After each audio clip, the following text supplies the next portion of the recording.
Hello everyone. Today we will discuss Maxwell equation in differential form.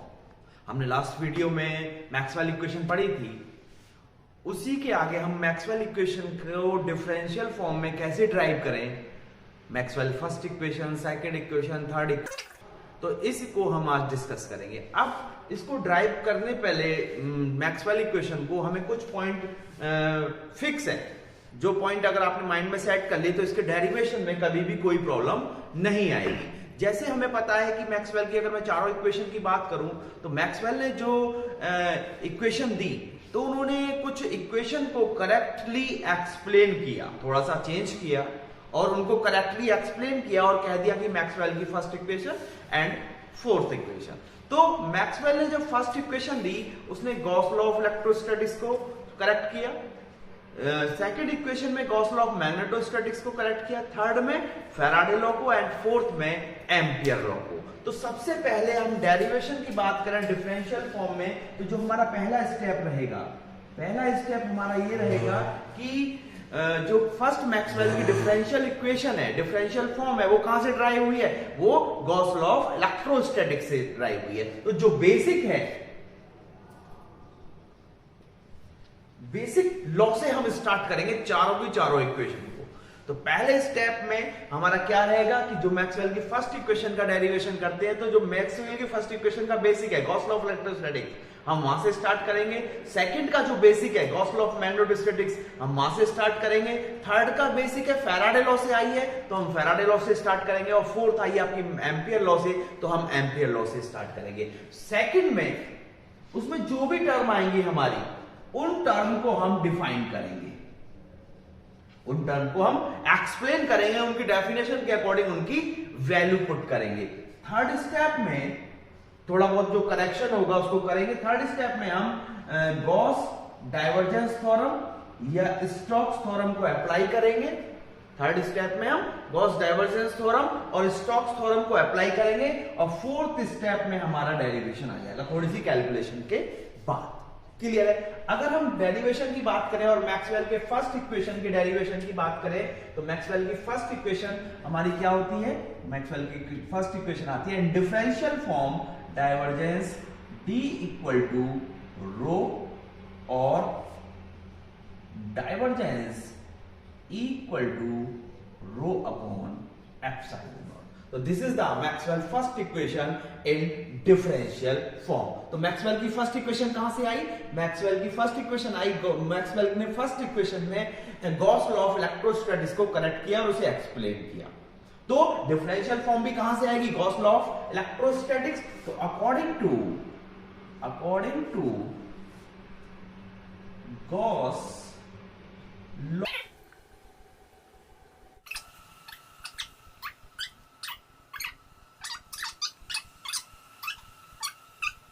है कि Gauss law of electrostatics क्या कहती है कि किसी भी क्लोज हाइपोथेटिकल सरफेस, हम क्लोज सरफेस मानते हैं, उसके अंदर जो फ्लक्स है वो उसके अंदर जो एनक्लोज टोटल चार्ज है उसका 1/एप्सिलॉन होता है। तो इन मैथमेटिकल फॉर्म आप कैसे लिख दोगे? Electric flux equal to Q upon epsilon naught, equation number 1। तो पहला स्टेप है हमारा कि बेसिक जिस लॉ से आई है आपने उस लॉ को लिख दिया, इक्वेशन नंबर 1 डाल दिया। सेकंड में आप क्या करोगे? उसमें जो टर्म आई है उन टर्म को डिफाइन करना है। तो इसमें क्या है? आपका फ्लक्स है, इलेक्ट्रिक फ्लक्स और चार्ज है। तो हमें पता है according to definition of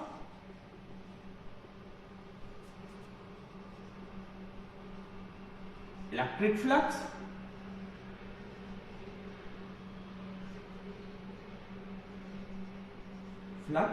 and charge in terms of charge density,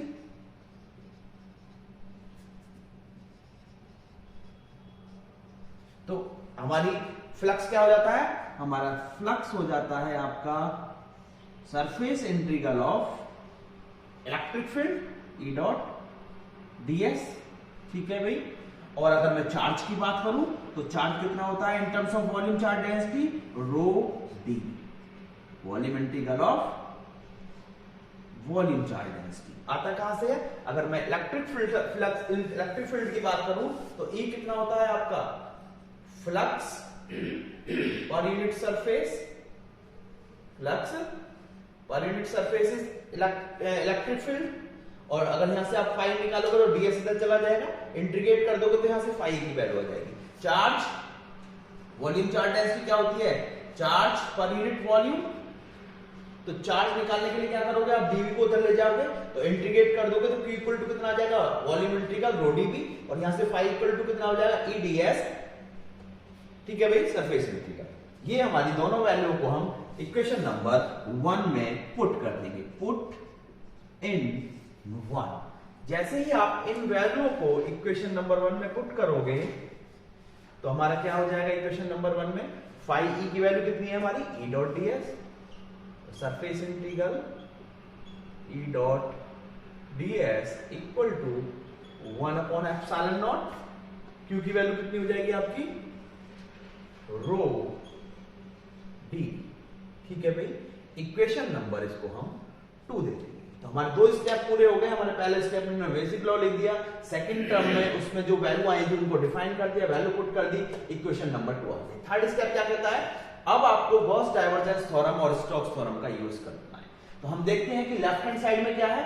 surface integral, right hand side में क्या है? Volume integral. तो हम दोनों तरफ क्या करना चाहते हैं? Same integration. इसको सॉल्व करने के लिए लेफ्ट हैंड साइड में भी सरफेस इंटीग्रल हो, राइट हैंड साइड में भी सरफेस इंटीग्रल हो, या लेफ्ट हैंड साइड में भी वॉल्यूम इंटीग्रल हो, राइट हैंड साइड में भी वॉल्यूम इंटीग्रल हो। तो सरफेस इंटीग्रल को वॉल्यूम इंटीग्रल में, या वॉल्यूम इंटीग्रल को सरफेस इंटीग्रल में हम किसकी हेल्प से चेंज करते हैं? Gauss divergence theorem. तो according to Gauss divergence theorem, Gauss divergence theorem क्या कहती है? अगर आपका कोई सरफेस इंटीग्रल है वो आपका चेंज हो जाएगा, ये वॉल्यूम इंटीग्रल है, वॉल्यूम इंटीग्रल में किसके साथ? डाइवर्जेंस के साथ। ठीक है भाई, अगर आपका कोई सरफेस इंटीग्रल है तो वो चेंज हो जाएगा वॉल्यूम इंटीग्रल में किसके साथ? डाइवर्जेंस के साथ। ये कहती है हमारी गॉस डाइवर्जेंस थ्योरम।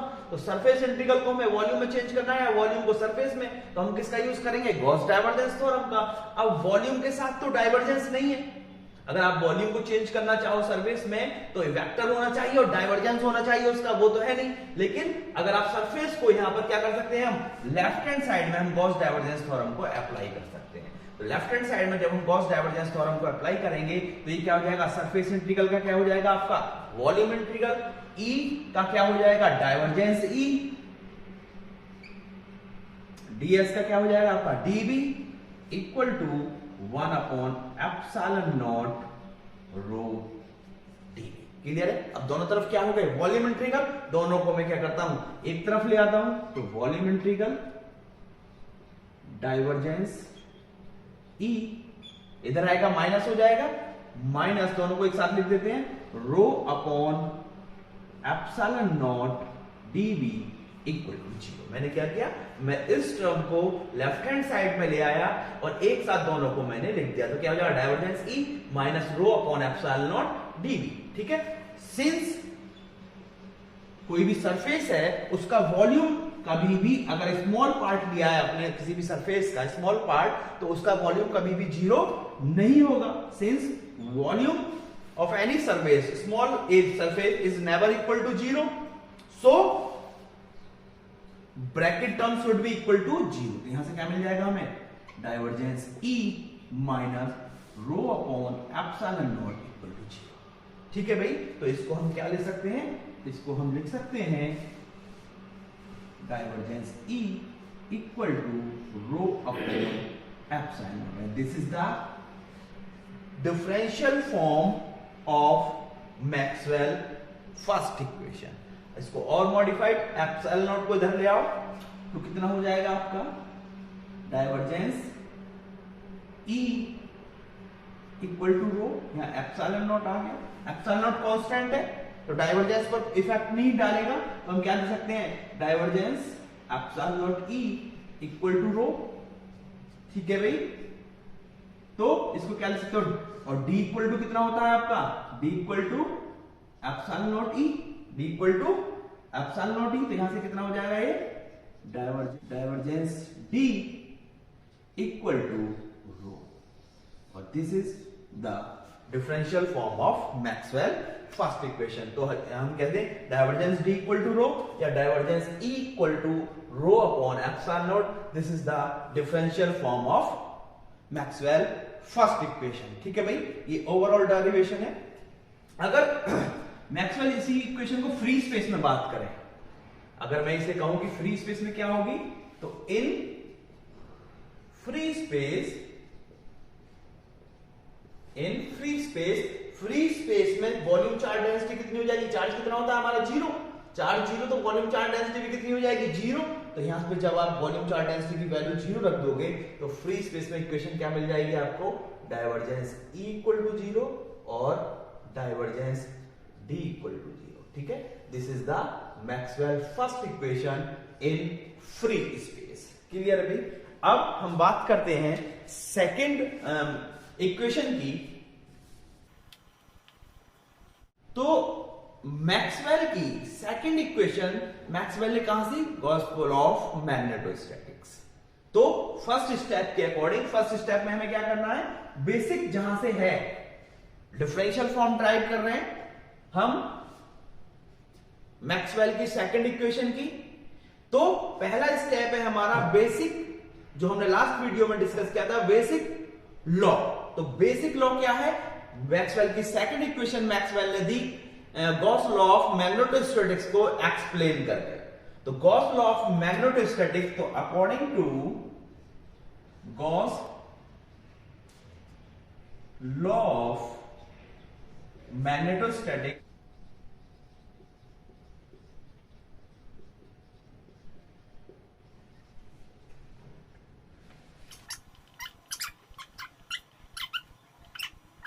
ये हम लास्ट लेक्चर में डिस्कस कर चुके हैं। तो गॉस लॉ ऑफ मैग्नेटोस्टैटिक्स क्या कहती है?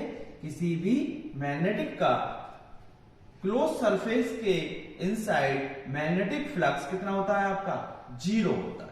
ठीक, तो five equal to zero, this is the equation number 1। Second में जो टर्म आई है उनको डिफाइन करेंगे, तो इसमें क्या रहा है आपका? Magnetic flux. तो according to definition of magnetic flux,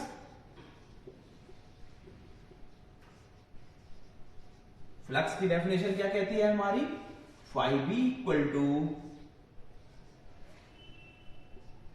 B dot D S. ठीक है, surface integral of magnetic field is magnetic flux. कहां से आता है? अगर मैं मैग्नेटिक फील्ड की बात करूं तो मैग्नेटिक फील्ड कितना होता है आपका? Magnetic flux per unit surface. तो सरफेस इंटीग्रल, सरफेस को इधर ले आओगे, इंटीग्रेट कर दोगे, तो फाई बी की वैल्यू कितनी हो जाएगी? Surface integral of B dot D S. तो surface integral of magnetic field, इस वैल्यू को आप इक्वेशन नंबर 1 में पुट कर दो। पुट इन 1 में पुट करने के बाद आपको क्या मिल जाएगा? S B dot D S equal to 0। Clear है भाई? अब थर्ड स्टेप क्या कहता है हमारा? गॉस डाइवर्जेंस थ्योरम या स्टोक्स थ्योरम। तो यहां पर क्या है? सरफेस इंटीग्रल है। सरफेस इंटीग्रल है तो हम कौन सी थ्योरम यूज करेंगे? Gauss divergence theorem.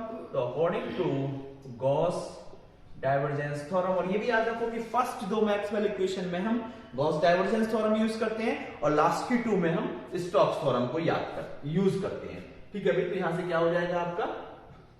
अगर कोई सरफेस इंटीग्रल है A dot D L equal A dot D S equal to, उसको क्या ले सकते हैं हम? वॉल्यूम इंटीग्रल में चेंज कर सकते हैं। किसके साथ? डाइवर्जेंस के। तो डाइवर्जेंस ए डी बी। ठीक है, तो इसको आप इक्वेशन नंबर 2 पर अप्लाई कर दो लेफ्ट हैंड साइड पर।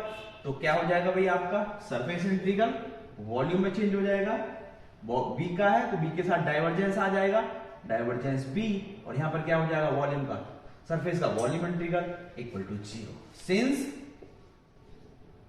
Volume integral is never equal to 0, so that divergence B equal to 0. This is the Maxwell's second equation in differential form.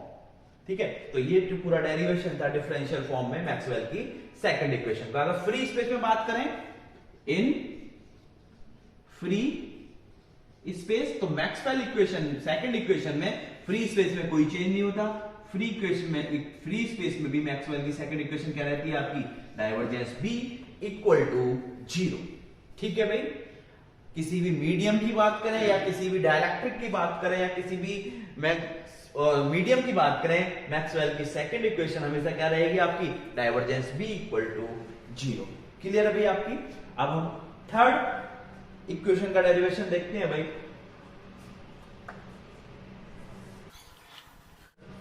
अब डिस्कस करते हैं मैक्सवेल की थर्ड इक्वेशन का derivation इन differential form. तो हमें पता है कि बेसिकली मैक्सवेल ने थर्ड इक्वेशन में अपनी में फैराडे लॉ को मॉडिफाइड किया, करेक्टली एक्सप्लेन किया। तो सबसे पहले अगर मैं डिफरेंशियल फॉर्म के डेरिवेशन की बात करूं तो बेसिक की बात करेंगे। तो बेसिक में हमें पता है कि ये मैक्सवेल की थर्ड इक्वेशन कहां से आई, मैक्सवेल की थर्ड इक्वेशन आई फैराडे लॉ से। तो मैक्सवेल की थर्ड इक्वेशन होती क्या है, मैक्सवेल की थर्ड इक्वेशन है curl E equal to minus curly del curly D over curly T। तो this is the Maxwell third equation, इसको हमें ड्राइव करना है। तो हमें पता है मैक्सवेल की थर्ड इक्वेशन कहां से आई, फैराडे लॉ से। तो बेसिक नंबर 1 स्टेप तो हमारा क्या है कि according to Faraday law, according to Faraday law क्या कहती है, rate of change of magnetic flux produce and induce EMF। According to इसमें induce electromotive force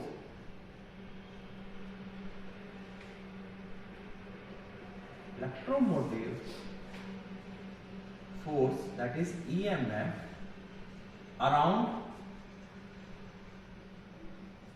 any closed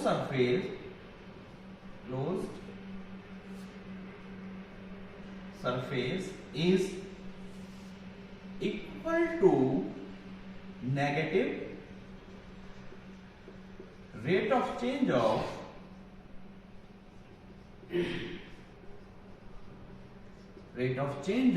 magnetic flux. ठीक है भाई, और जो यहां पर नेगेटिव साइन होता है that is E, induce EMF को किसे डिनोट करते हैं, स्मॉल e से, E equal to minus d phi b over dt, equation number 1 according to first. तो इंड्यूस EMF जो नेगेटिव साइन है वो किसके कारण आता है, यहां पर लेंज लॉ के कारण आता है। ठीक है भाई, अब अगर मैं क्या करूं, सेकंड टर्म में मुझे सेकंड पॉइंट में क्या करना, डिफाइन करना है, इंड्यूस EMF को डिफाइन करना है और आपका मैग्नेटिक फ्लक्स को। और इंड्यूस EMF की डेफिनेशन क्या कहते हैं, इंड्यूस EMF कहता है कि work done over a close path in bringing a unit positive charge through a close surface. तो हमारे इंड्यूस EMF की डेफिनेशन के कारण induced EMF is work done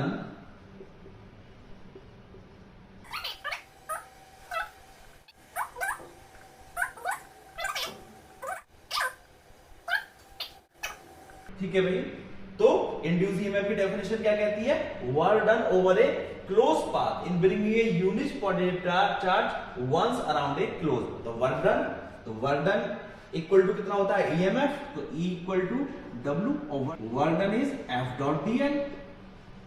भाई वर्क डन कितना हो गया, क्लोज पाथ के अकॉर्डिंग जो वर्क डन है, वर्क डन कितना हो गया आपका F डॉट dl, और F इक्वल टू कितना होता है आपका QE, तो QE डॉट dl। ठीक है भाई, QE डॉट dl, और Q कितना है यहां पर, इंड्यूस EMF की डेफिनेशन के अकॉर्डिंग पॉजिटिव यूनिट चार्ज को, तो Q इक्वल टू +1। ठीक है भाई, तो E इक्वल टू यहां से कितना हो जाता है आपका E डॉट dl। ठीक है भाई, E इंड्यूस EMF की डेफिनेशन से E इक्वल टू कितना आ गया, E डॉट dl। अगर मैं मैग्नेटिक फ्लक्स की बात करूं, हमने लास्ट वीडियो में डिस्कस किया था, मैग्नेटिक फ्लक्स कितना हो जाएगा आपका B डॉट ds। ठीक है भाई, क्योंकि B इक्वल टू कितना होता है हमारा d phi b over ds। तो क्या करोगे आप, phi ds को इधर ले जाओगे, इंटीग्रेट कर दोगे तो phi b की वैल्यू आ जाएगी। क्लियर है भाई, इन दोनों वैल्यू को आप इक्वेशन नंबर में 2 में पुट कर दो। तो पुट इन 1, इक्वेशन नंबर 1 में मैंने पुट कर दिया। E की वैल्यू कितनी है आपकी, ई डॉट डी एल, ठीक है। फिर फाइव बी की वैल्यू कितनी होगी आपकी, minus D over D T, five B की वैल्यू कितनी होगी आपकी, B dot D S. Clear है भाई, क्लियर है। तो अगर मैं इसको थोड़ा डिफाइन करने की कोशिश करूं तो ये क्या कहता है कि किसी भी क्लोज सरफेस का, अगर ये एक लाइन है close surface, line of close surface, DL है ना ये, line DL sorry, line of close surface is equal to the area, is equal to the area of the surface. यहां से देखोगे, अगर line of a close surface is equal to the area of the surface, अगर इसको हम explain करने की कोशिश करें तो एक तरफ आपका क्या आ गया, लाइन इंटीग्रल, एक तरफ क्या आ गया आपका, सरफेस इंटीग्रल। थर्ड स्टेप पे जाते हैं। थर्ड स्टेप क्या कहता है हमारा कि अब गॉस डाइवर्जेंस थ्योरम या स्टोक्स थ्योरम लगेगी। यहां पर लाइन और सरफेस है, लाइन को सरफेस में, सरफेस को लाइन में किससे यूज करते हैं हम, स्टोक्स थ्योरम से। तो अकॉर्डिंग टू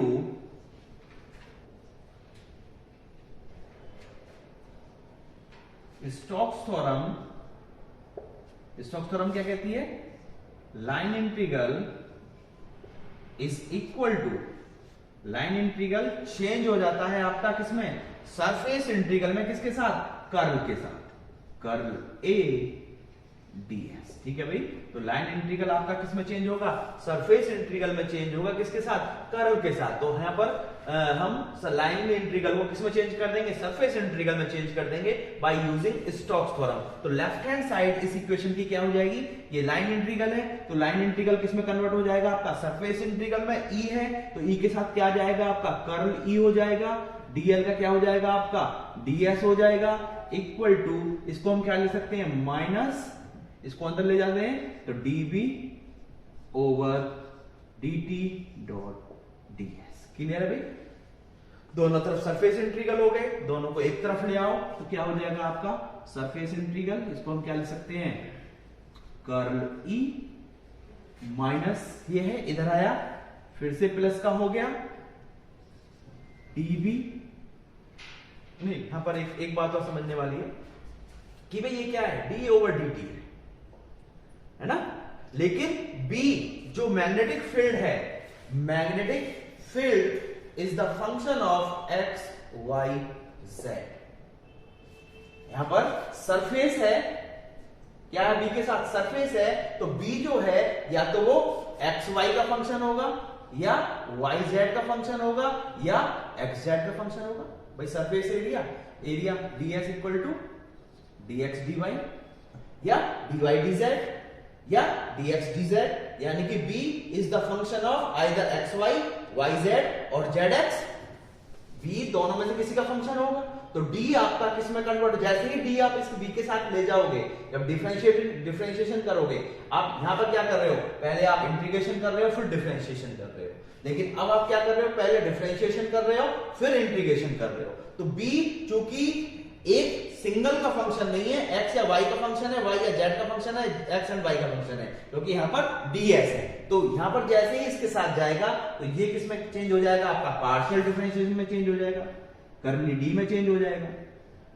समझ में आ गया, d ओवर dt, क्योंकि b is the function of x y y z और zx, किसी भी दो का फंक्शन है, सिंगल का फंक्शन नहीं है, तो जैसे ही ये इसके साथ जाएगा तो d किस में चेंज हो जाएगा, पार्शियल में चेंज हो जाएगा, कर्ली में चेंज हो जाएगा, तो यहां पर ये curly b over curly dt आ गया। ठीक है भाई, ये स्टेप आपको याद करना है। देखो, जब भी कोई सिंगल का फंक्शन है हम उसका डिफरेंशिएशन करते हैं, लेकिन एक पार्टिकल अगर दो वेरिएबल पे डिपेंड करने लगता है तो उसका क्या लोगे आप, पार्शियल डिफरेंशिएशन करते हैं, तो उसका क्या हो जाएगा, b, क्योंकि b is the function surface है, सरफेस के लिए आप दो लोगे, x y या y z, तो जैसे ही इसके साथ जाएगा तो यहाँ पर क्या हो जाएगा, पार्शियल डेरिवेटिव हो जाएगा, तो यहाँ पर डिफरेंशिएट क्या हो जाएगा, del b over del t ds equal to 0।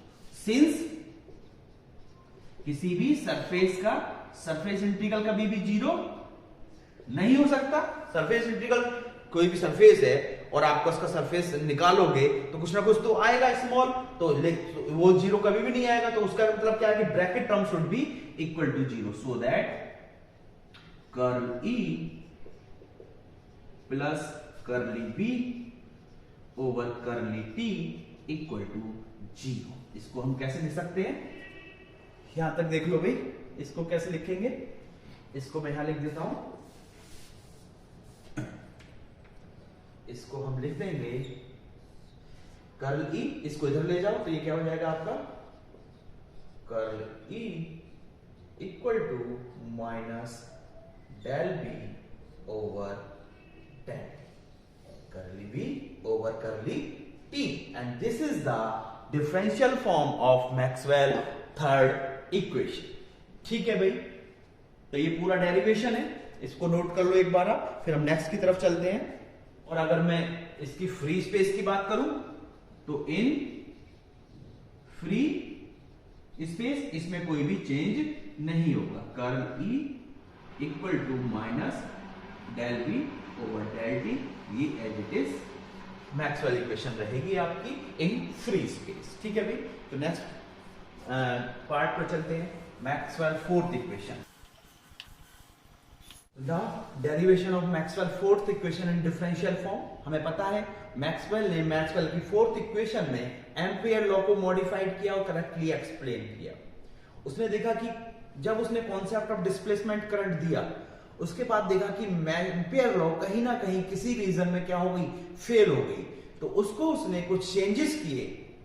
Ampere law valid थी टाइम इंडिपेंडेंट के लिए, लेकिन जैसे फील्ड चार्ज टाइम पे डिपेंड करने लगा, इलेक्ट्रिक फील्ड टाइम के साथ साथ चेंज होने लगा, वहां पर एम्पियर लॉ क्या हो गई, फेल हो गई। उस रीजन में एम्पियर लॉ को वैलिड बनाने के लिए मैक्सवेल ने एम्पियर लॉ में मॉडिफिकेशन किया, उसी को हम बोलते हैं एम्पियर मैक्सवेल फोर्थ इक्वेशन। और ये मोस्ट इंपोर्टेंट इक्वेशन इसलिए हो जाती है कि इसमें कॉन्सेप्ट ऑफ डिस्प्लेसमेंट करंट हम यूज करते हैं।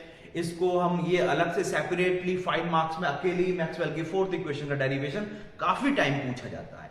तो इसमें क्यों मॉडिफाइड किया एम्पियर ने, क्योंकि कुछ रीजन ऐसे थे जो टाइम डिपेंडेंट थे, चार्ज वहां पर टाइम पे डिपेंड होने लगा, इलेक्ट्रिक फील्ड वहां पर टाइम पर डिपेंड होने लगा, वहां पर आपकी एम्पियर लॉ फेल हो गई। तब उसने कॉन्सेप्ट ऑफ डिस्प्लेसमेंट करंट क्या था, मैंने लास्ट वीडियो में डिस्कस किया था कि वो रीजन जहां पर चार्ज नहीं था लेकिन इलेक्ट्रिक फील्ड टाइम के साथ साथ चेंज हो रहा था, वहां पर एक करंट प्रोड्यूस हुई, उस करंट को बोलते हैं हम डिस्प्लेसमेंट करंट। तो इसी करंट के कारण भाई E B dot D L equal to B not I, तो इस रीजन में ये इक्वेशन फेल हो जाती है जहां पर इलेक्ट्रिक फील्ड टाइम पर डिपेंड करने लगता है। तो इस इक्वेशन को मॉडिफाइड किया, उसी को हम बोलते हैं मैक्सवेल फोर्थ इक्वेशन। अगर हम फर्स्ट स्टेप की बात करें तो फर्स्ट स्टेप क्या है हमारा, बेसिक, और बेसिक हमें पता है मैक्सवेल की फोर्थ इक्वेशन का डेरिवेशन करें हम डिफरेंशियल फॉर्म में, तो मैक्सवेल की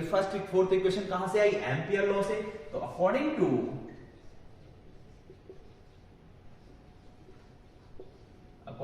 एम्पियर लॉ द करंट, तो पहले स्टेप के अकॉर्डिंग हमें पता है कि मैक्सवेल की fourth equation differential form ampere law को चेंज किया उसने और उसे एक्सप्लेन किया, तो हमने एम्पियर लॉ को लिख दिया। मैथमेटिकल फॉर्म में हम क्या लिख देंगे, B dot D L equal to V not I, यहां पर लिख सकते हैं according to the line integral, यहां पर लिख सकते हैं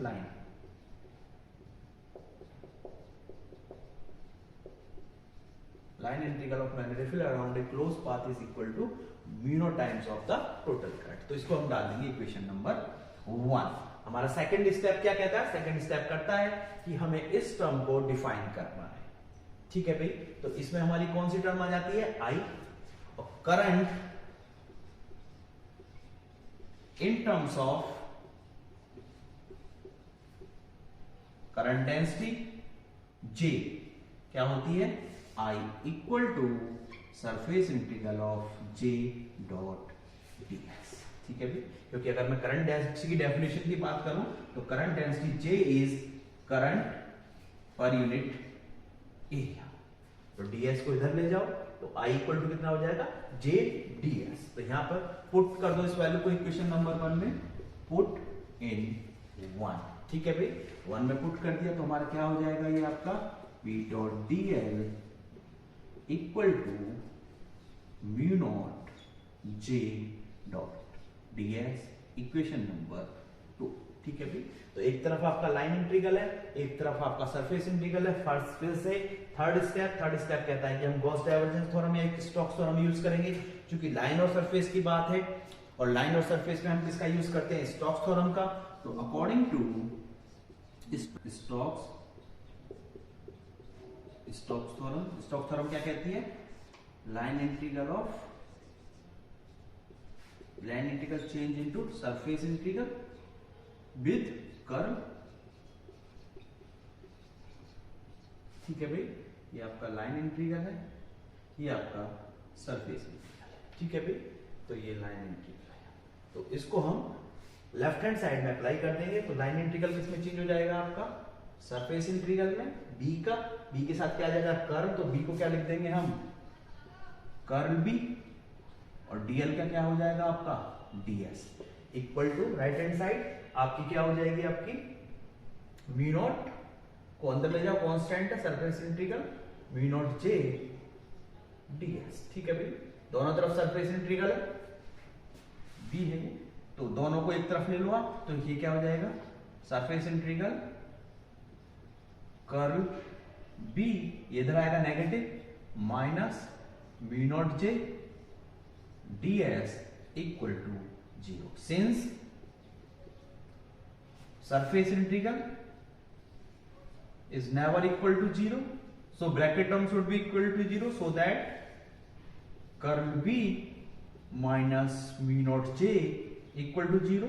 तो यहां से क्या आ जाएगा आपका, curl b equal to mu naught j।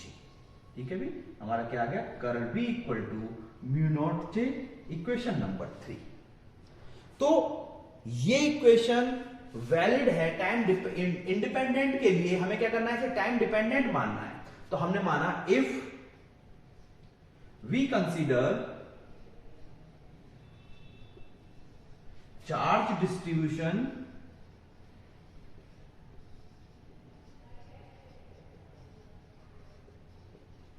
And electric field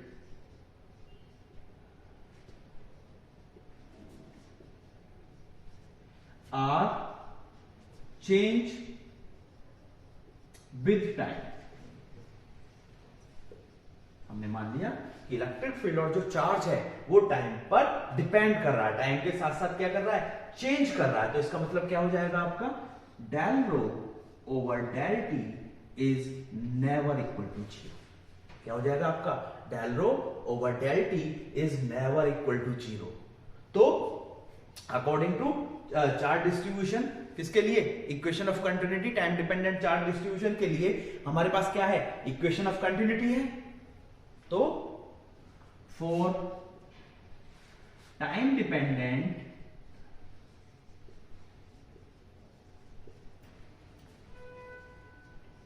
charge distribution, charge equation of continuity, equation of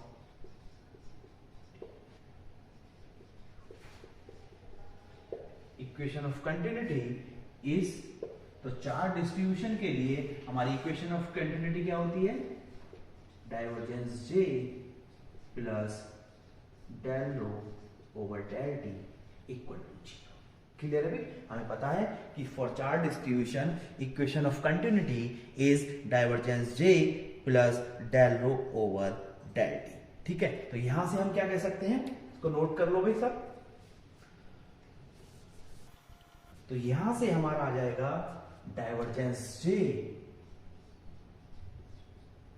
equal to, इसको उधर ले जाओ, माइनस का del rho over del T, और since del rho over del T is not equal to 0, तो यहां से क्या आ गया, divergence J is not equal to 0। इसका मतलब क्या होगा कि डाइवर्जेंस जे भी आपका नॉट इक्वल टू 0 आना चाहिए फॉर टाइम डिपेंडेंट फील्ड। तो हम यहां से देखते हैं हमारे पास क्या है, हमारे पास जे है, हम इसको टाइम डिपेंडेंट प्रूफ करना चाह रहे हैं कि it is also valid for time dependent. हम चेक कर रहे हैं कि वैलिड है या नहीं वैलिड, इसमें करेक्शन की मॉडिफिकेशन की जरूरत है या नहीं जरूरत। तो अगर जरूरत है तो इसका डाइवर्जेंस नॉट इक्वल टू 0 आना चाहिए। तो हमारे पास J है, तो हम क्या करेंगे, इक्वेशन 3 का डाइवर्जेंस ले लेंगे। डाइवर्जेंस J चाहिए हमें डाइवर्जेंस J चाहिए। तो हमने क्या किया, टेकिंग डाइवर्जेंस ऑफ इक्वेशन 3। तो हमने इक्वेशन 3 का दोनों तरफ बोथ साइड ही लेते हैं। तो क्या हो जाएगा, लेफ्ट हैंड साइड क्या हो जाएगा, divergence curl B equal to mu naught constant है, बाहर आ जाएगा, इसे क्या ले सकते हैं हम, डाइवर्जेंस J। ठीक है, और divergence curl of a field vector is always equal to 0। Divergence of curl of a vector is always equal to 0। पहले आप किसी वेक्टर का कर्ल लो, फिर आप उसका डाइवर्जेंस निकालो, वो हमेशा क्या आएगा, 0 आएगा। क्योंकि देखो, अगर मैं कर्ल की बात करूं, मैं यहां पर समझाने की कोशिश करता हूं। कर्ल का फिजिकल सिग्निफिकेंस क्या है कि वो फील्ड आपका रोटेट ऐसे क्लोज पाथ पे रोटेट कर रहा है। डाइवर्जेंस का मतलब क्या है, डाइवर्जेंस का मतलब है इनवर्ड और आउटवर्ड, यानी कि ऐसे या तो इधर को जाए फील्ड या इससे इधर को आए। दोनों ही केस में अगर आप किसी का फील्ड का पहले कर्ल निकाल ले, कर्ल का मतलब क्या है कि फील्ड लाइंस ऐसे रोटेट करेंगी। डाइवर्जेंस का मतलब क्या है कि या तो वो फैलेंगी, इसका मतलब ना तो फील्ड लाइंस अंदर आएंगी ना फील्ड लाइन बाहर जाएंगी, क्योंकि फील्ड लाइंस पहले ही आप उसका कर्ल निकाल लो, कर्ल के अकॉर्डिंग वो पहले रोटेट करेंगी। फिर उसका जब डाइवर्जेंस लोगे तो ना तो फील्ड लाइंस अंदर आएंगी ना फील्ड लाइंस बाहर जाएंगी। तो हमेशा उसकी वैल्यू कितनी होगी, जब आप किसी कर्ल लेकर उसका डाइवर्जेंस निकालोगे हमेशा 0 होगी। तो divergence curl of a vector is always 0। तो इक्वल टू कितना हो जाएगा ये आपका, म्यू नॉट डाइवर्जेंस J। तो यहां से क्या आ गया आपका, डाइवर्जेंस J इक्वल टू 0। कितना आ गया, डाइवर्जेंस J इक्वल टू 0। जबकि क्या आना चाहिए था टाइम डिपेंडेंट के लिए, divergence J is not equal to 0। यानी कि ये जो इक्वेशन आई है, इक्वेशन नंबर 3, इसमें अभी मॉडिफिकेशन की जरूरत है। इसको हमें क्या करना है, टाइम डिपेंडेंट बनाना है। तो मैक्सवेल ने इसको टाइम डिपेंडेंट बनाने के लिए इसमें एक टर्म ऐड कर दी। Then equation 3 is valid only for those fields which are independent of time। ठीक है, तो ये इक्वेशन वैलिड है उन्हीं फील्ड के लिए जो इंडिपेंडेंट ऑफ टाइम हो। फॉर इसको टाइम डिपेंडेंट बनाने के लिए मैक्सवेल ने क्या किया, curl B equal to mu naught J plus, इसमें उन्होंने कांस्टेंट ऐड कर दिया G, एक कांस्टेंट ऐड कर दिया G, जिसकी अब हमें वैल्यू कैलकुलेट करनी है। उन्होंने कहा कि शायद ये कहीं ना कहीं उन रीजन में फेल हो रही है जहां पर फील्ड टाइम के साथ साथ डिपेंड है, टाइम के साथ साथ चेंज हो रहा है, टाइम पे डिपेंड कर रहा है। तो उसको डिपेंडेंट बनाने के लिए इन्होंने जो इंडिपेंडेंट टर्म थी, टाइम इंडिपेंडेंट टर्म थी म्यू नॉट J, उसमें एक टर्म और ऐड कर दी G। अब उन्होंने क्या किया, इस G की वैल्यू को कैलकुलेट किया, और इस G की वैल्यू को कैलकुलेट करने के बाद चेक किया, तो this is the modified form of Maxwell first equation आई, वो फोर्थ इक्वेशन आई। ठीक है भाई, this is the modified form of Ampere law, और जिसे हम बोलते हैं मैक्सवेल की फोर्थ इक्वेशन। ठीक है भाई, आगे देखते हैं इसे, ये नोट कर लिया सबने, तो इसको थोड़ा ऐसे कर दो, वी नोट को बाहर ले लो और J प्लस G कर दो। ठीक है, तो फिर से इस इक्वेशन का आप divergence low. Now again taking divergence of equation 6, ये इक्वेशन 6 हो गई। इक्वेशन 6 का फिर से डाइवर्जेंस क्यों, क्योंकि हमें डाइवर्जेंस J तो पता है, तो फिर से हम क्या करें, इक्वेशन 6 का फिर से डाइवर्जेंस ले। तो divergence curl B equal to B naught, ठीक है भाई, divergence J plus divergence G. Clear है? हमें पता है divergence curl of a vector is 0, क्योंकि कर्ल का मतलब बाउंड, सर्किल, क्लोज पाथ, और डाइवर्जेंस का मतलब इन और आउट।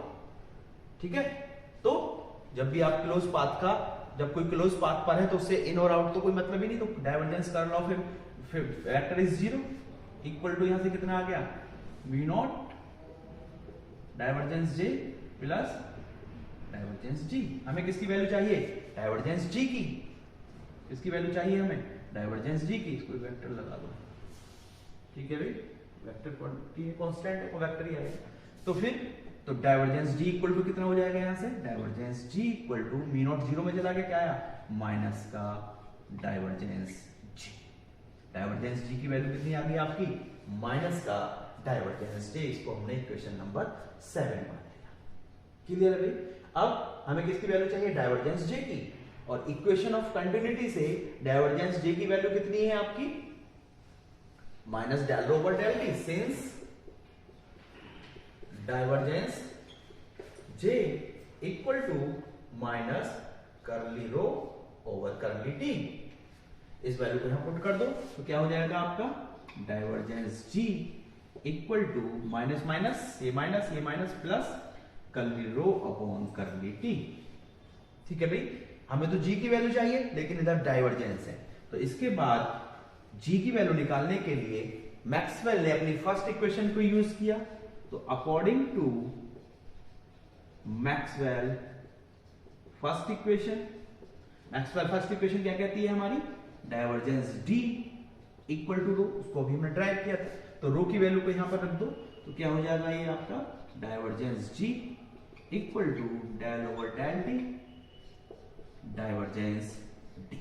ठीक है भाई, इसको हम कैसे लिख सकते हैं, इसको डाइवर्जेंस पहले लिख दें। हम पहले क्या कर रहे हैं, पहले डाइवर्जेंस ले रहे हैं, फिर डिफरेंशिएट कर रहे हैं टाइम के रेस्पेक्ट में। अब पहले क्या करें, पहले डिफरेंशिएट करें फिर डाइवर्जेंस ले लें, बात तो एक ही है। तो divergence of del D over del D. ठीक है भाई, तो यहां से डाइवर्जेंस दोनों तो एक तरफ ले लेंगे, उसके बाद हमें क्या मिल जाएगा कि G equal to del D over del D.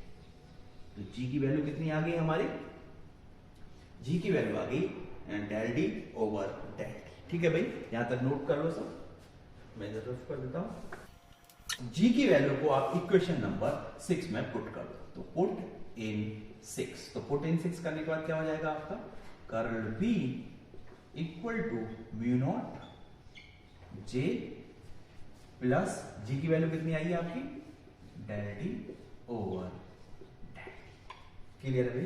तो this is the Maxwell fourth equation in differential form और मॉडिफिकेशन इन एम्पियर लॉ। अब वो रीजन, जैसे अगर मैं बात करूं ये पैरेलल प्लेट कैपेसिटर का जो मैंने डिस्प्लेसमेंट करंट का कॉन्सेप्ट दिया था उसमें डिस्कस किया था, तो इन रीजन में तो इस जे के कारण वैल्यू मिल जाएगी, और इस रीजन में जो टाइम पे डिपेंडेंट है इसके कारण हमें मैग्नेटिक फील्ड की वैल्यू मिल जाएगी। इसको अगर और आप मॉडिफाइड करना चाहो तो H की टर्म में लिख सकते हैं इसे, B इक्वल टू कितना होता है आपका, B इक्वल टू होता है म्यू नॉट H।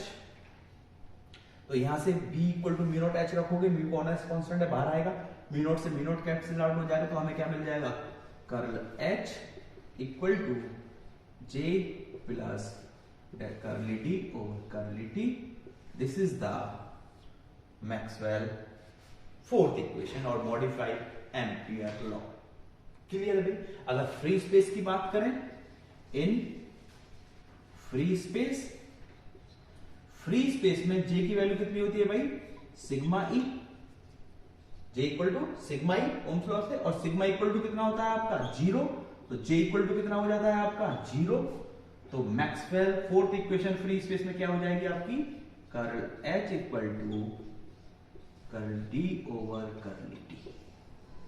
ठीक है, this is the Maxwell fourth equation in free space. तो this is the derivation of Maxwell equation in differential form. कोई डाउट है तो कमेंट जरूर करें। Thank you.